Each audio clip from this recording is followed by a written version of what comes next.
안녕하세요. 지난 시간에는 합리적 선택 이론에 대해서 설명하면서 합리적 선택 이론은 방법론적 개인주의를 사용한다. 그 다음에 우리의 어떤 주장을 공식화해서 훨씬 더 엄밀한 결론을 도출하고 또 우리 주장 속에 숨어 있는 여러 가정들을 재검토함으로써 그 가정들을 연역적으로 연결해서 결론을 도출할 수 있다고 얘기했었죠. 또 그 예로 투표의 역설. 그래서 우리가 일상생활에서 경험하고 있는 그런 정치 현상, 여러분도 주기적으로 선거에 참여하고 또 친구들 사이에서도 뭐 투표하기도 하고 그러죠. 학생회장을 뽑기도 하고 또 어떤 학생들은 투표에 참여하고 또 어떤 학생은 투표에 참여하지 않는데 어, 투표에 참여한다면 그 이유는 무엇인가에 대해서 우리가 설명을 했었죠. 그래서 마찬가지로 또 우리가 살펴본 거는 선거 경쟁에서 이 방법론적 개인주의, 그 다음에 공식 이론이 어떻게 활용되어서 조금 더 엄밀한 우리가 결론을 도출할 수 있는가에 대해서 얘기를 할게요. 그래서 다운스란 학자는 민주주의의 경제이론, On Economic Theory of Democracy라는 책에서 선거 경쟁에 대한 이론을 제시했는데 그 중에 하나가 이제 중위 투표자 이론이에요.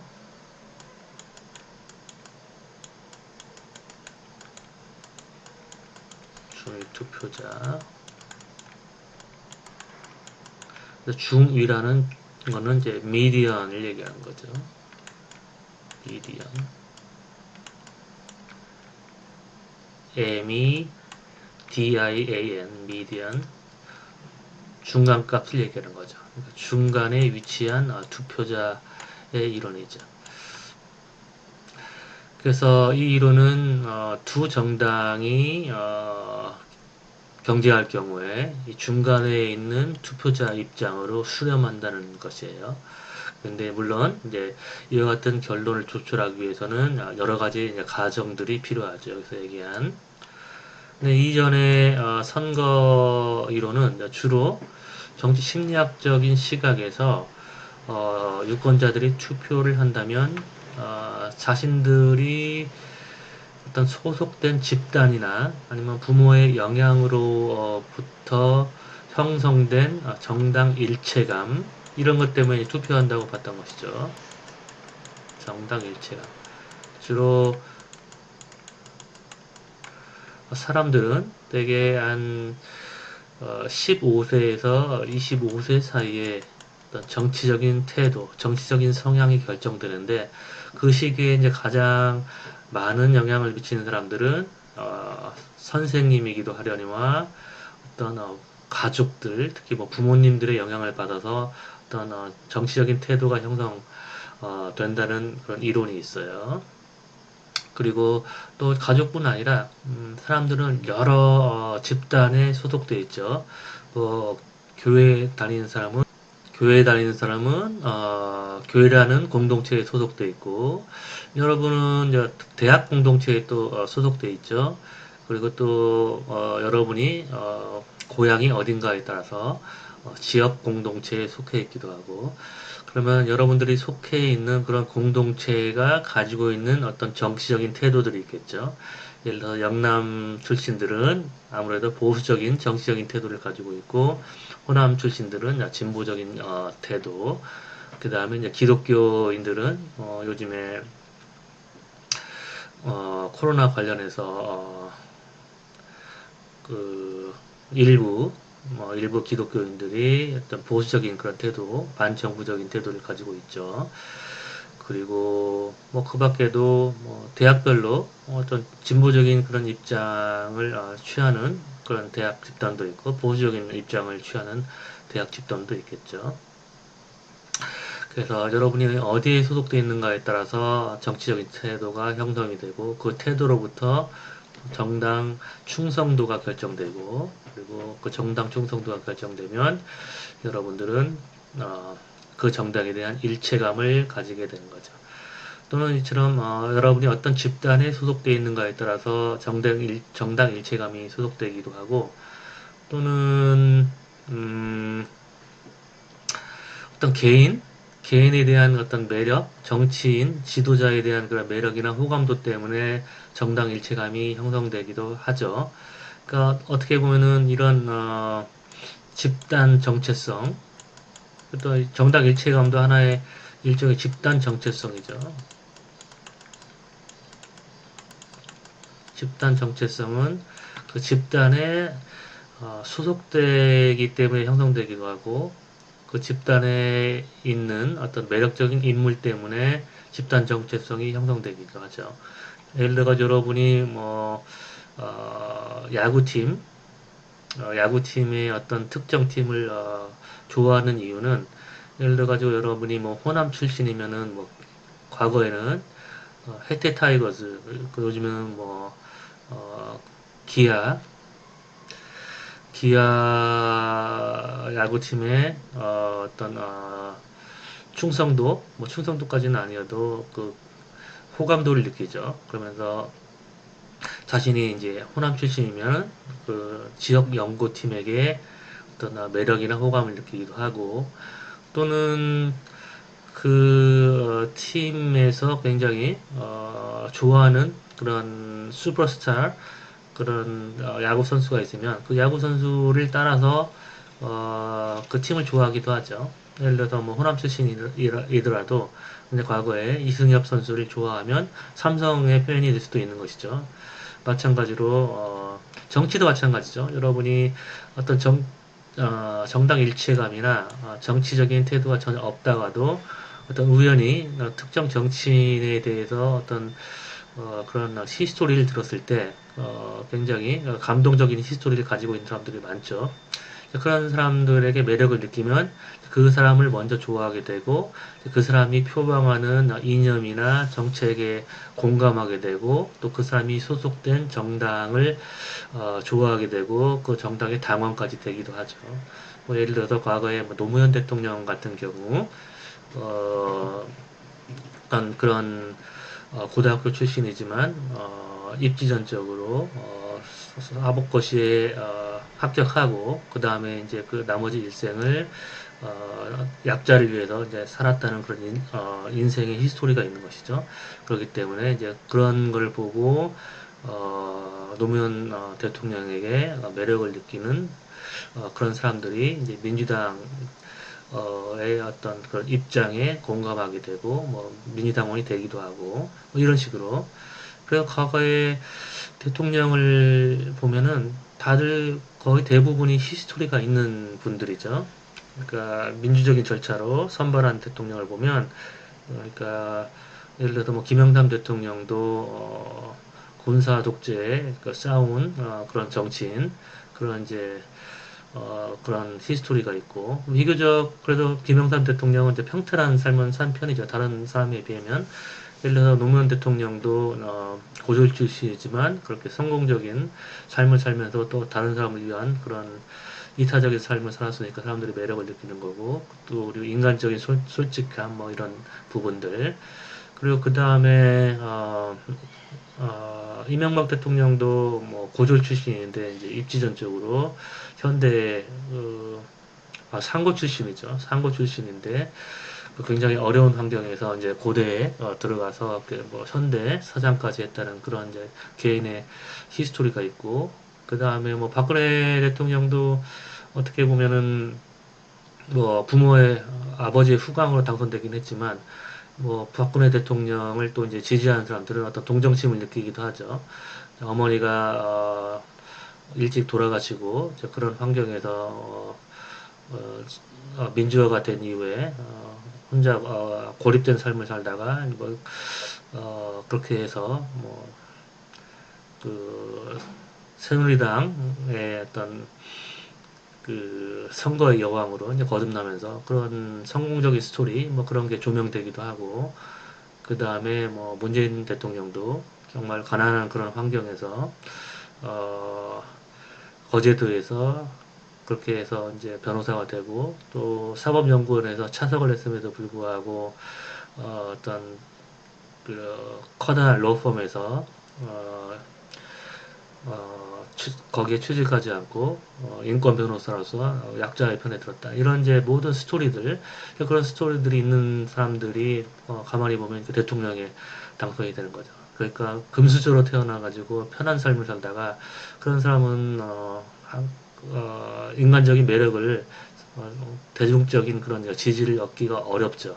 엘리트 출신들은 그러니까 뭐 앞으로도 다음 대통령 선거에서도 이제 그런 인물들이 그러니까 그런 커다란 그런 매력 그리고 입지전적인 그런 성공 신화를 가진 사람들이 대통령 후보로 당선될 가능성이 높죠. 뭐 그런 예로는 뭐 이재명 씨가 이제 그런 과거를 가지고 있고 또 야권에서 요즘에 보니까 과거에 우리 아주대 총장 출신인 김동연 씨가 뭐 그런 이제 과거를 가지고 있죠. 굉장히 불우한 환경에 태어나서 청계천에서 구웃닦기도 하고 그럼에도 불구하고 행실 통과해서 뭐 그런 아주 입지전적인 과거 히스토리를 가지고 있죠.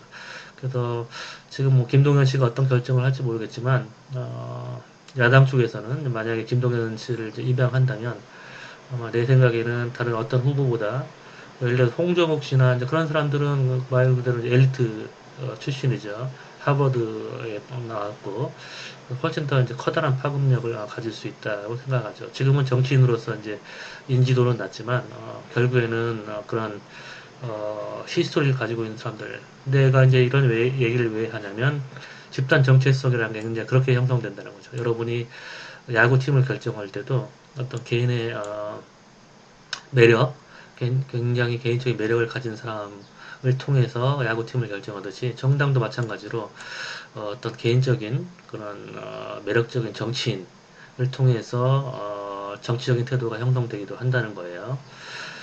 그래서 과거에는 이런 정치 심리학적인 또 집단 이론이라고 하죠. 집단 정체성이 정당 일체감을 형성된다. 이런 식의 이제 시각을 가진 그런 선거 이론들이 지배적이었죠.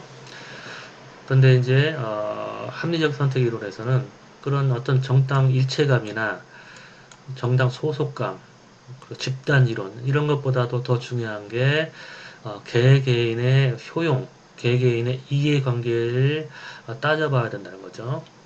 그리고 이제 정당의 입장도 이제 과거의 시각에서는 정당들은 자신들이 지지하는 어떤 계층, 계급의 이익을 대변한다고 얘기를 했던 거죠. 예를 들어서 뭐 노동당이나 사회당 같은 경우에는 노동자의 입장을 대변하고 그 다음에 뭐 보수당이나 아니면 자유당 같은 경우에는 중산층이나 그 다음에 상류층의 입장을 대변한다.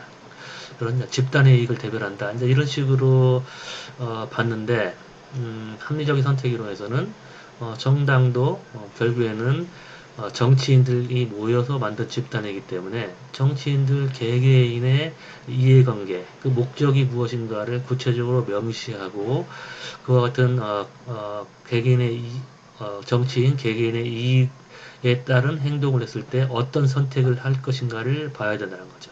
그러니까 합리적 선택 이론은 항상 어, 이전 시간에도 얘기했듯이 이제 방법론적 개인주의를 채택하기 때문에 방법론적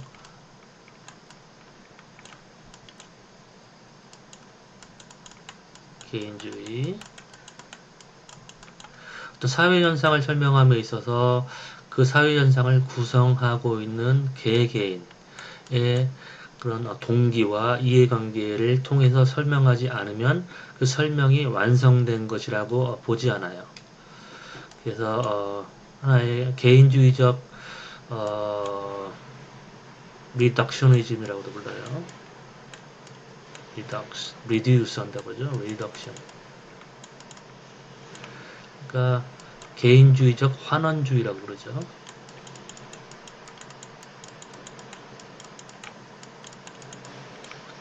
환원주의. 모든 사회현상은 개인의 동기와 이해관계, 그리고 또 개인이 어떤 정보를 가지고 있는가로 환원시켜서 설명을 할 때 그 설명이 완성됐다고 얘기를 하는 거예요. 그래서 민주주의의 경제이론이라는 이 책은 이 소위 얘기하는 방법론적 개인주의를 이용해서 선거 경쟁을 분석하려고 하는 최초의 책으로 하나의 선거 이론에서는 하나의 성경과 같이 꼭 바이블 성경처럼 읽지 않고서는 경제 이론을 이해할 수 없다고 얘기할 정도로 그 정도로 이제 중요한 책이에요. 그렇다면 도대체 어떤 이론을 제시를 했길래 이 책이 이렇게 중요한가에 대해 설명을 하면 먼저 이 다운스는 두 정당이 경쟁할 때 어떤 이론을 도출하기 위해서 필요한 가정을 먼저 제시를 해요. 그래서 이제 물론 이 가정들이 모여서 결론을 도출하게 되는데 플러스 또는 이제 교집합 이런 가정들이 엔드죠. 첫 번째 가정 정당들은 선거에 승리하기 위해서 경쟁한다는 가정과 엔드 그 다음에 정당들은 정책 경쟁을 한다. 정책 대결을 한다는 가정 그 다음에 1차원적인 공간에서 경쟁한다. 그러니까 1차원적인 공간에서 경쟁한다는 얘기는 예를 들어서 정책이 이렇게 좌에서 우를 배열할 수 있을 때 예를 들어 복지 정책 같은 경우를 이렇게 좌에서 우로 배열할 수 있죠. 극좌는 국가가 전면적으로 개입을 해서 국가가 국민들의 어떤 삶에 그리고 소득까지도 배분하는 형태로 그러니까 국가의 계획경제죠. 가장 좌측의 입장은 계획경제 가장 우측은 완전 자유경쟁, 시장경제죠. 자유경쟁, 시장경제 국가 개입이 많으면 많을수록 좌, 적으면 적을수록 우 이렇게 좌우의 공간에서 국가 경제, 국가의 정책을 이렇게 배열할 수 있는 것이죠. 그런데 이제 1차원적인 공간에서 경쟁한다고 본 것이죠. 물론 이제 2차원적인 경쟁을 하기도 하죠. 예를 들어 가지고 이제 두 번째 차원은 예를 들어 가지고 이제 사회적인 차원, 사회적인 차원이라고 하면 이제 사회적인 강자와 약자에 대한 정책을 중심으로 이렇게 좌우로 배열할 수가 있겠죠. 그러니까 사회적인 약자라는 뭐 다양한 사회적인 약자가 있죠. 뭐 인종적인 약자도 있고 백인과 흑인 또는 황인 또는 뭐 성적인 다수와 성적인 소수. 그래서 뭐 과거에는 동성연애자가 어떤 사회적으로 비판받는 그리고 어떤 윤리적으로 도덕적으로 이제 문제가 있는 집단이라고 했는데 지금은 이제 그렇게는 보지 않죠. 어떤 성적인 소수는 육체적인 그런 문제라고 보는 거죠. 그러니까 남성 호르몬과 여성 호르몬의 그런 배분의 문제. 그래서 이제 성적인 소수를 얼마나 보호하는가. 그래서 가장 뭐 성적인 소수를 보호하는 입장 중에서 이제 가장 진보적인 입장은 이제 성적 소수자들끼리 결혼하는 것까지도 이제 용인을 하는 게 이제 진보적인 입장이고 성적 소수자를 인정하지 않는 기독교적인 전통적인 시각을 가지고 있는 시각이 이제 이 사회적인 디멘션에서 보수적인 입장이죠. 인종적인 것도 마찬가지죠. 그러니까 흑인들이 이제 과거에 백인들로부터 탄압을 받았기 때문에 흑인들을 어떤 예를 들어 가지고 교육 정책에 있어서 흑인들에게 일정한 쿼터를 줘서 흑인들이 교육적인 혜택을 더 확대해 주는 거. 이제 그게 진보적인 시각이죠. affirmative action이라고 부르죠. affirmative action. 뭐 한국에서도 이제 뭐 지역 안배를 통해서 농어촌 지역 학생들에게 대해서 어느 정도 쿼터를 주기도 하죠. 그래서 이런 사회적인 소수를 보호하려고 하는 게 사회적인 진보. 그리고 이제 자유시장 경쟁에 그냥 맡겨서 뭐 대학 입시도 경쟁에 의해서 뽑자. 뭐 일단 일정한 쿼터를 줘서는 안 된다. 이제 그게 이제 사회적인 보수라고 얘기할 수 있겠죠. 그래서 이렇게 사회적인 진보와 보수, 그리고 경제적인 진보와 보수 이렇게 되면 이제 2차원적인 공간이 되는데, 다운스는 물론 이제 2차원적인 공간에서 어떤 결과가 초래되는가를 이제 얘기를 했지만, 다운스의 이론, 조금 전에 얘기하는 두 정당이 중위 투표자 입장으로 수렴한다는 그 이론은 이와 같은 가정들의 성립할 때만, 이런 가정들이 전제될 때만 중위 투표자 이론이 도출될 수 있다는 거죠. 그러니까 2차원 정당들이 항상 1차원적인 공간에서만 경쟁한다는 건 아니고, 다원수의 중위투표자 이론이 성립하기 위해서는 1차원적인 공간이라는 가정이 필요하다는 거죠. 그렇기 때문에 굉장히 엄밀한 이론이라는 거예요. 가정 하나하나가 전제될 때 어떤 결론을 도출한다는 거예요. 그 다음에 완전 정보. 그러니까 정당들은 상대 정당의 위치, 1차원적인 공간에서 위치를 알 수 있고, 그리고 유권자의 분포, 그러니까 좌우 이렇게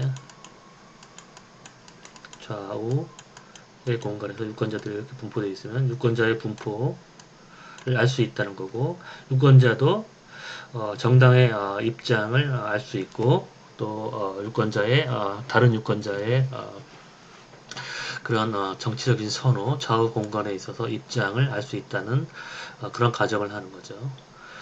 그 다음에 또 한 가지 이제 가정은 좌파 정당과 우파 정당이 있으면 선거에 이기기 위해서 좌우로 이렇게 이동할 수 있다는 거예요. 근데 좌우로 이동할 때 아무런 비용을 부담하지 않고 자유롭게 자유로운 정책 변경이 가능하다는 거예요. 그래서 이런 또 가정을 하고, 이제 유권자의 분포의 가정을 했느냐? 조금 전에 얘기했듯이 두 정당이 이와 같은 가정에서 경쟁을 한다면 중위투표자 입장으로 수렴한다고 얘기를 했었죠. 자유롭게.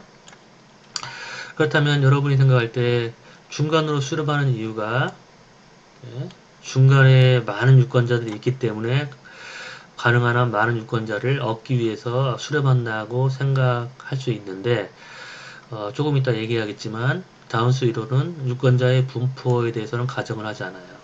그러니까 유권자의 분포와 상관없이 유권자의 분포가 이렇게 됐을 때도 마찬가지로 두 정당은 안으로 수렴을 하고, 유권자의 분포가 이처럼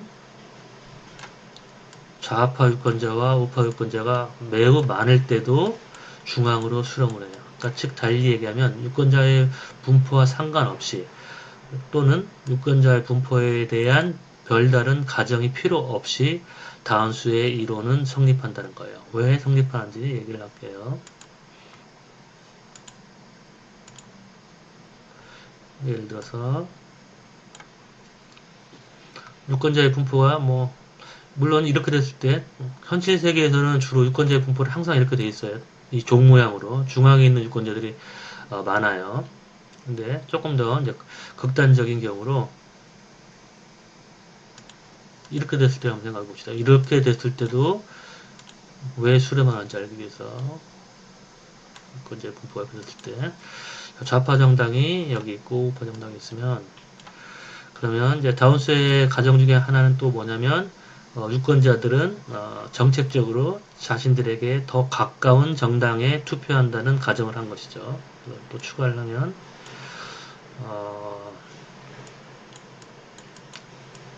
정책적 입장이 가까운 정당의 투표, 가까운 정당 지지.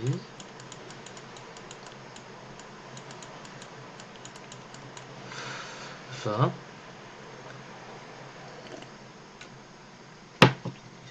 만약에 이제 좌파 정당을 L이라고 하고 우파 정당을 R이라고 하면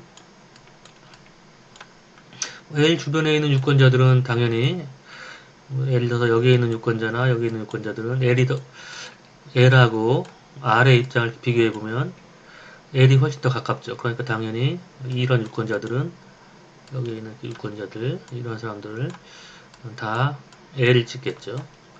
그리고 이 근방에 있는 유권자들은 R을 찍겠죠. R이 더 가까우니까. 그렇다면 이 거리를 우리가 딱 중앙으로 잘라서 L하고 R하고 딱 중간에 위치한 이 유권자를 중심으로 왼쪽에 있는 유권자들은 L이 더 가까우니까 L을 지지하고 딱 중간에서 우측에 있는 유권자는 R을 지지하겠죠. 그래서 이런 이제 선거 결과가 나오는데 그러면 선거에 이기기 위해서 경쟁하기 때문에 그리고 정책 변경이 자유롭게 가능하기 때문에 L은 조금이라도 더 많은 유권자를 얻기 위해서는 예를 들어서 이쪽으로 이동을 하면 L-로 이동을 하면 그러면 L-와 R 사이에 또 새로운 중간 지점이 만들어지겠죠. 그러면 이 새로운 중간 지점을 중심으로 이렇게 잘라서 이 왼쪽 지역에 있는 유권자들은 L-가 더 가까우니까 L-가 여기에 있죠. 여기에 있는 유권자들은 L-가 하고 거리가 이만큼밖에 안 되는데 R하고 거리는 이만큼 되잖아요. 그러니까 왼쪽에 이 점선 왼쪽에 있는 유권자는 L-를 찍겠죠.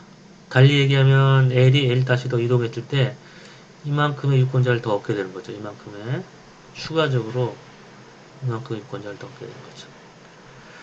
그러니까 그 얘기는 달리 얘기하면 L이 L-로 이렇게 이동했는데도 불구하고 여기에 멀리 극좌 유권자들은 R보다는 L을 계속 찍는다는 것이죠.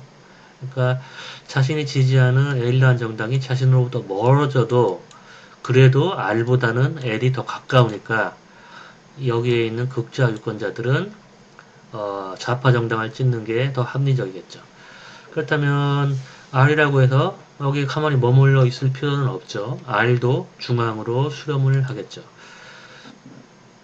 예를 들어서 R이 R-라는 입장으로 이제 수렴을 하게 되고 그러면은 L-하고 R-하고 또 중간 지점이 만들어지겠죠. 이런 식으로 해서 점점 안으로 수렴해가지고 딱 중위 투표자, 중간에 위치한 유권자 입장으로 두 정당이 완전히 수렴하게 된다는 거예요. 그래서 근데 그러면 이게 왜 안정적인 결과이냐? 둘 다 지금 L과 R이 중위 투표자 입장에서 완전히 지금 만났어요. 그러면 한 정당이 여기에서 이탈하게 되면 어떤 결과가 초래되느냐? 다시 그릴게요. 좀 지저분하니까. L과 R이 여기 있는데 똑같은 입장에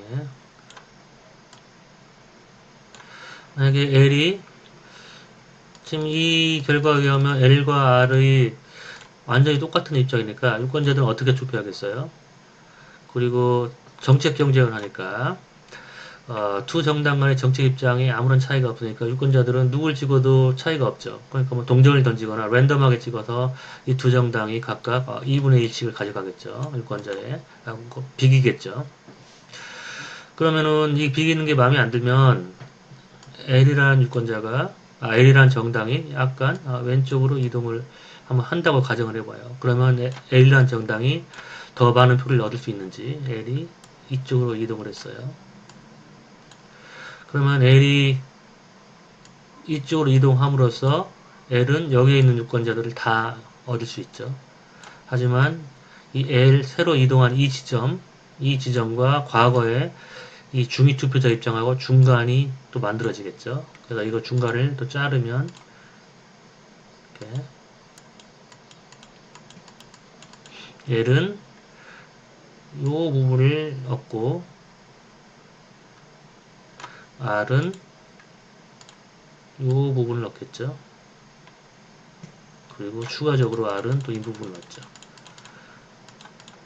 근데 지금 여기가 원래 중위투표자 입장이 지금 여기잖아요. 원래 입장이. 그러니까 L은 좌측으로 이동해서 이 파란색 부분을 오히려 잃어버리게 되는 거죠.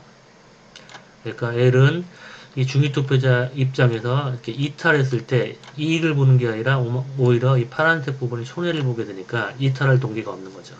그래서 이걸 이제 나중에 얘기하겠지만 균형점이라고 불러요. 한 행위자가 일방적으로 이탈할 동기가 없는 상태. 그러니까 둘이 L과 R이 중위투표자 입장에서 만났으면은 여기서 이탈하면 손해를 보기 때문에 둘 다 여기서 머물러 있어야 되는 거예요. 그래서 안정된 상태가 유지가 되는 거예요. 이게 이제 다운스의 중위투표자 이론이에요.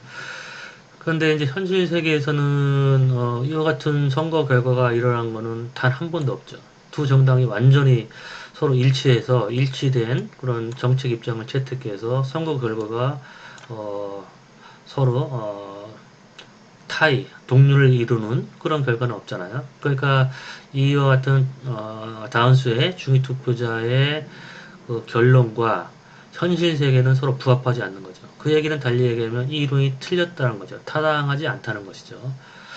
그렇다면은 틀린 이론을 제시했는데 왜 도대체 이게 무슨 바이블이고 중요한 이론이냐 그렇게 여러분이 얘기를 할 수 있겠죠. 하지만 이 이론이 왜 중요하냐면 이 이론은 연역적인 방법으로 결론을 도출했기 때문에 그 결과가 틀리면은 과정 중에 무엇인가가 틀렸다는 것을 검토함으로써 이 이론이 왜 틀렸는지를 파악할 수 있게 해주기 때문에 그런 거예요. 그래서 조금 전에 얘기했듯이 예를 들어 가지고 이 가정이 A라고 얘기하고 두 번째 가정이 B, C, D, E, F. 근데 F라는 가정은 유권자의 F라는 가정은 필요가 없다고 했죠. 이건 필요가 없죠. 그래서 다음수의 가정이 서로 동시에 충족됐을 때, 즉 교집합,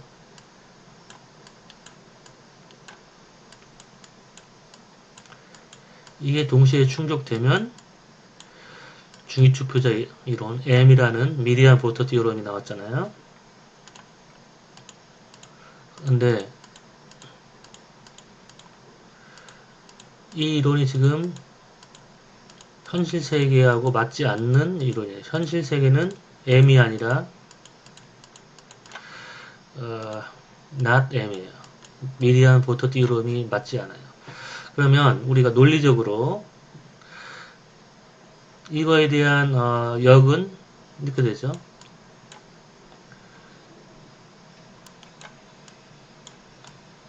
A, B, C, D 이렇게 되죠. 그러니까 not M은 not 이거의 전체죠. 그러니까 이건 이제 중위투표자 이론인데 중위투표자 이론이 아닌 게 현실에 부합하는 거죠. 중위투표자 이론이 아니라는 얘기는 중간으로 수렴하지 않는다는 거죠. 그러니까 달리 얘기하면 비수렴 결과죠. 현실 세계에서는 두 정당이 수렴하지 않죠. 비수렴. 그러니까 비수렴이 성립하기 위해서는 요게 성립해야 되는 거죠. 요거를 풀면은 not A 또는 not B 또는 not C 또는 not D 또는 not E 이렇게 되는 거죠. 그러니까 비수렴 결과 정당들이 수렴하지 않는 이유는 A가 성립하지 않거나 B가 성립하지 않거나 C가 또는 D, E가 성립하지 않기 때문에 수렴하지 않는다는 걸 알 수 있는 거죠. 그러니까 이론이 틀렸으면 왜 틀렸는지를 알 수 있는 이유는 가정을 미리 이렇게 명시했기 때문에 어떤 가정이 틀렸는가를 우리가 검토함으로써 이론이 왜 틀렸는지를 알 수가 있는 거죠. 하지만 올바른 이론이라고 하더라도, 그러니까 현실 세계하고 부합하는 이론이라고 하더라도 이처럼 가정을 명시하지 않으면 그 이론이 가정이 만나서 올바른 이론이 만들어졌는지 그리고 또 그 가정을 명시하지 않은 이론이 틀렸다면 가정을 명시하지 않았기 때문에 왜 틀렸는지를 알 수가 없는 거예요. 그러니까 예를 들어서 어떤 이론이 정당들은 수렴하지 않는다는 그런 결론을 도출했다고 해봐요. 그냥 말로 하는 구술적인 이론, 이론 또는 특히 이제 경험적인 경험 연구들이 그런 주장들을 많이 하죠. 구술적 이론. 정당들이 이제 수렴하지 않으니까 정당들은 뭐 수렴하지 않는 이유를 뭐 이런저런 이유로 이제 얘기를 했는데 이런 가정들을 명시하지 않았어요. 근데 예를 들어서 뭐 이런저런 이유가 설사 정당들이 수렴하지 않는다는 그 근거로 됐다고 하더라도 이 논리적으로 이렇게 가정들을 제시하지 않으면 그들이 제시하는 이런저런 이유 때문에 정말로 정당들이 수렴하지 않는 건지 아니면은 다른 이유 때문에 정당들이 수렴하지 않는 건지를 알 수가 없어요. 가정들이 명시되지 않았기 때문에. 그러니까 과학적인 이론은 뭐냐면 입증할 수 있는 또는 반증할 수 있는 이론이 과학적인 이론이에요.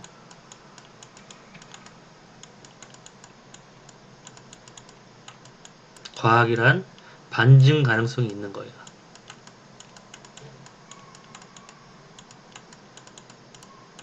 다운수 이론은 이제 반증이 가능하잖아요. 왜 틀렸는지를 알 수 있으니까. 근데 예를 들어서 종교는 과학적인 이론이라고 부를 수가 없죠. 신이 설사 존재한다고 해봐요. 그 진리라고 얘기해도 그게 신이 존재한다는 걸 우리가 입증할 수가 없잖아요. 또는 신이 존재하지 않는다는 걸 입증할 수 없잖아요. 물론 이제 기독교인은 신은 존재하는 걸 이제 입증할 수 있다고 얘기하지만 뭐 예를 들어 가지고 무슨 병에서 나았다거나 아니면 뭐 신을 믿고 나서 뭐 더 윤리적인 삶을 살았다거나 아니면 신을 믿고 나서 행복을 느꼈다거나 근데 이런 이유로 이제 신이 존재한다고 이제 증명을 이렇게 근거로 제시하는데 그거는 이제 믿음의 영역이죠. 실제로 그런 병이 나았는지 안 나았는지 뭐 물론 일부는 병이 나았다고 얘기하지만 병이 안 나은 사람들이 더 많죠. 그리고 또 이제 신이 존재하지 않는다는 것도 입증할 수가 없는 것이죠. 그러니까 그거는 그 진리 여부와 상관없이 그 신이 실제로 존재하는지 존재하지 않는지와 상관없이 입증 또는 반증이 불가능하기 때문에 그거는 이제 과학이라고 부르지 않는 것이죠. 그러니까 과학이라고 해서 항상 진리는 아니고 과학, 진리 이건 아닌 거죠. 그리고 종교라고 해서 어, 비진리 이것도 아니죠.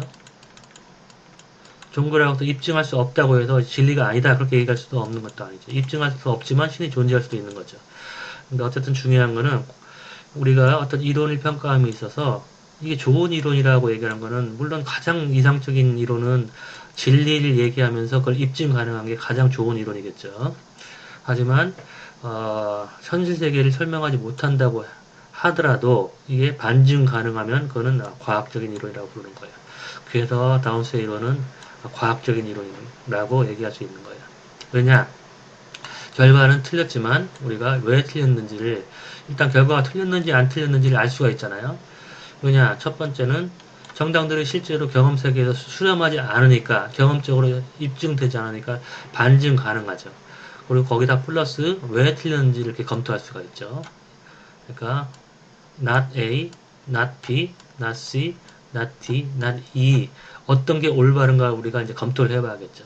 그럼 이제 지금부터 하나씩 검토를 해봅시다. 과연 다운스의 선거를 승리를 목표로 한다는 이 가정이 현실 세계하고 부합하는지 부합하지 않는지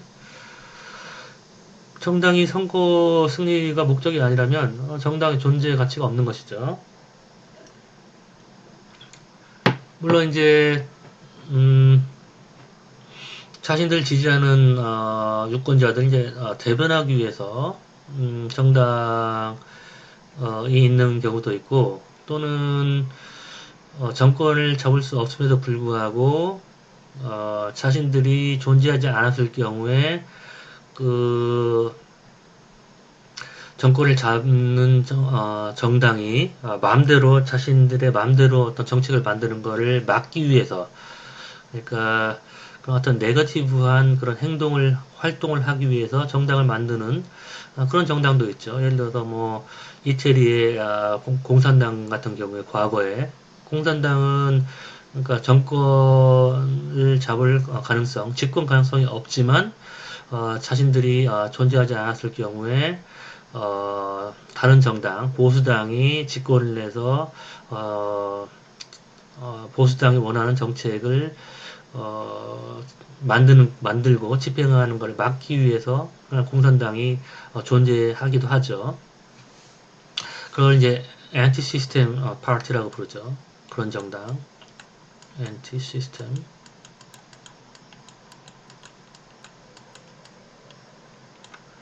물론 그런 정당이 존재하긴 하지만 그런 정당은 결국에는 이제 도태되기 마련이죠. 그래서 지금은 뭐 과거에는 이태리 공산당이 두 번째로 큰 정당이기도 하였으나 지금은 뭐 거의 도태돼서 없어졌고 또는 뭐 후보의 경우에 선거 승리가 목적이 아니라 뭐 돈을 목적으로 하는 그런 정당도 있을 수도 있고 또 명예를 위해서 어, 이런 후보들이 정당을 만들 수도 있죠.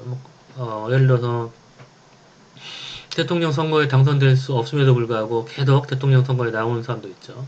그래서 밖에 나가가지고 내가 대선 후보다 얘기하고 뭐 가문의 명예를 위해서 내가 대선 후보까지 갔던 사람이야. 뭐 그런 생각으로 출마하는 사람도 있고 아니면 허경영 같은 사람은 뭐, 뭐 이상한 정당을 만들어서 국가 보조금을 받기 위해서 이제 정당을 만드는 경우도 있죠. 그래서 뭐 여러 가지 그런 사람도 있지만 그런 사람들은 어차피 도태되기 마련이고 중요한 정당이 되지 못하니까 결국에는 정당이 선거 승리를 목적으로 하지 않으면 정당의 존재 가치가 없다고 볼 수 있죠. 그러니까 이 A라는 가정은 상당히 어, 현실 세계와 부합하는 가정이니까 우리가 굳이 A를 not A로 바꿀 필요는 없는 거죠. 왜냐하면 not A는 현실 세계와 더 부합하지 않는 그런 가정이니까. 그 다음에 이제 두 정당이 이제 정책 경쟁을 한다. 요거는 일단 두 정당이 경쟁한다는 거는 다운스가 모든 국가에서 두 정당이 경쟁한다는 의미는 아니고 두 정당이 경쟁했을 때 수렴한다는 것을 의미하는 거죠. 물론 이제 다운스는 두 정당뿐 아니라 세 정당, 네 정당이 경쟁하는 이제 그런 경우도 따로 분석을 했어요. 근데 이제 그래서 이제 두 정당이 경쟁한다는 거는 이제 뭐 우리가 건드릴 필요가 없고 정책 경쟁을 한다는 이 가정. 그러니까 아까 두 정당이 완전히 중위 투표자 입장으로 완전히 수렴했을 때 L과 L이 그럼 유권자들은 두 정당 간의 정책 차이를 못 느끼기 때문에 아무런 차이를 못 느끼니까 동전을 던지거나 그냥 랜덤하게 투표한다고 했는데 사실 현실 세계에서는 그렇지 않죠. 만약에 두 정당의 입장이 완전히 동일하다면 그렇다면 유권자들은 이 정책 외의 다른 면들을 보고 투표를 하겠죠. 그걸 이제 밸런스라고 부르는데 유인가치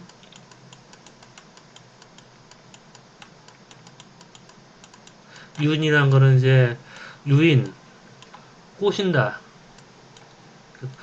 어 유혹한다 그런 뜻이죠. 유인한다.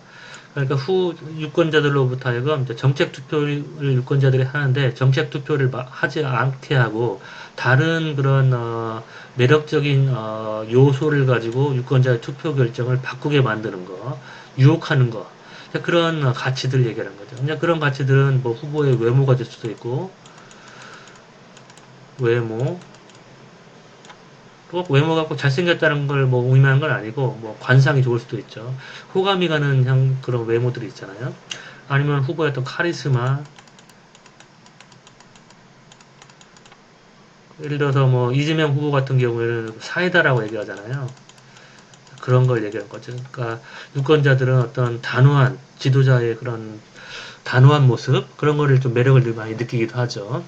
그리고 어떤 인간적인 매력 뭐 노무현 대통령이 가지고 있는 그리고 뭐 그 밖에 조금 전에 얘기했던 입지전적인 그런 인물들의 과거 히스토리 이런 것들이 다 유인가치죠. 그리고 또 이제 유인가치를 가지고 있기도 하지만 많은 정당이나 후보들은 자신의 유인가치를 가공 생산하죠. 예를 들어 가지고 뭐 이명박 후보 같은 경우에는 내가 대통령이 되면 경제를 살리겠다. 물론 이제 과거에 현대 사장의 경험이나 서울시장의 경험 이런 것 때문에 경제 활성화 능력을 홍보했을 때 훨씬 더 설득력 있게 유권자들한테 받아들이는 거죠. 이 사람은 경제 출신이니까 대통령이 되면은 경제를 발전시키겠구나 이렇게.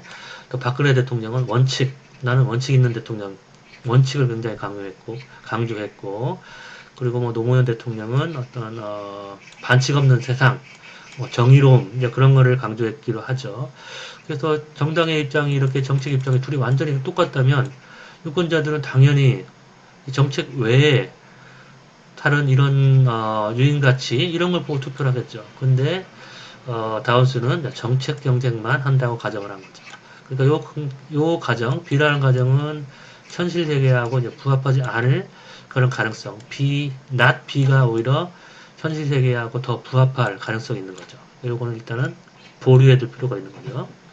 그 다음에 1차원적인 공간에서 경쟁한다는 이 가정이 얼마나 현실적인가.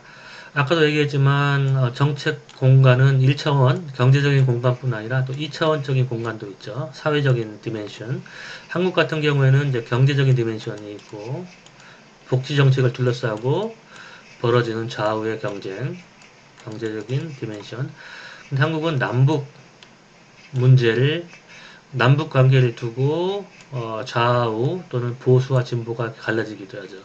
북한의 어떤 인도적인 지원 그리고 또 평화 공존을 강조하는 입장은 진보적인 입장, 북한에게 적대적인 호전적인 입장을 취하는 게 이제 보수적인 입장이죠. 그리고 사실은 한국 같은 경우에는 이 좌우 경제적인 디멘션보다 이 대북 문제가 훨씬 더 중요한 그런 문제로 지금까지 부각되어 와 있죠. 최순실 사태 이전까지만 해도 이 색깔론을 중심으로 성과 경쟁이 이루어졌죠. 그렇다면 다운스의 1차원적인 공간에서 경쟁한다는 이 가정이 잘못된 거냐? 물론 이처럼 2차원적인 경쟁에서 경쟁하긴 하지만 문제는 뭐냐면 이 1차원과 2차원이 상당히 중첩되어 있다는 거예요. 그러니까 1차원적인 공간에서 진보적인 사람은 2차원적인 공간에서도 진보적이고 지금 까치가 굉장히 밖에서 울어가지고 지금 집중이 안 되는데 여러분 까치 소리가 안 들렸으면 좋겠네요. 그냥 계속 진행할게요. 그래서 예를 들어서 복지 확대를 원하는 사람은 대북 문제에 있어서도 진보적이고 복지 축소를 원하는 사람은 남북 문제에서 또 보수적이기 때문에 이렇게 결국에는 이렇게 1차원적인 공간에서 경쟁한다는 우리가 가정을 할 수 있겠죠. 그래서 이 가정도 큰 문제가 없는 과정이고 설사 2차원적인 공간에서 경쟁한다고 하더라도 예를 들어서 경제적인 디멘션에서는 진보적인 사람이 남북 문제에서는 보수적이고 또 경제적인 디멘션에서 보수적인 사람이 남북 문제에서는 진보적일 수도 있겠죠. 그래서 이렇게 만약에 분포가 돼 있다고 하더라도 그렇다고 큰 문제가 안 되는 게 2차원적인 공간에서 과연 두 정당이 수렴할 건지 안 수렴할 건지 다른 모형을 통해서 우리가 분석을 해야겠죠. 근데 다운스는 1차원적인 공간에서 경쟁했을 경우에 다운스의 그 중위투표자 입장이 성립한다는 것이지 2차원, 3차원, 4차원에서 성립한다는 그런 주장을 한 적이 없으니까 우리가 1차원적인 공간에 제한해서 우리가 과연 다운스의 중위투표자 입장이 성립하는지 성립하지 않는지만 보면 되니까 이것도 굳이 우리가 수정할 필요는 없는 것이죠. 그대로 놔두고 지금 계속 까치가 울어가지고 까치가 날아가기 전까지 기다리기는 그렇고 시간도 50분이 돼가니까 이제 여기까지 여기까지 하고 쉬었다가 할게요. 까치 덕분에 우리 한번 쉬어봅시다. 까치 설날은 또 다음에 볼게요.